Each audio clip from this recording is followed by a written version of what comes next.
சொற்கள் எல்லாம் சிக்கிக் கொண்டே தொண்டை குளிர்விக்காதோ என்னென்ன பேச எப்படி பேச ஒத்திக பார்த்தேனே நீ புன்னகை பூத்தால் பத்திரமாக ஜெபித்து வைப்பேனே இன்று பூமியில் பூக்கும் வானவில் வண்ணம் கண்முன்னை கண்டாச்சு அதில் சன்னமை கொஞ்சம் மஞ்சளை சேர்த்தாலும் முகம் உண்டாச்சு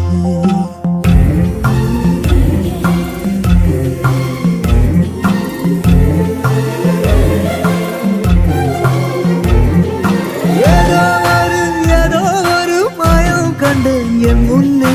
உண்மை என்று தோன்றும் வரை பார்த்து கொண்டு நின்றேனே இப்படி பேச உள்ளத்தை வீச யோசித்து பார்த்தேனே இனிமேல் இந்த பாதை எப்படி செல்லும் சொல்லிட மாட்டாயா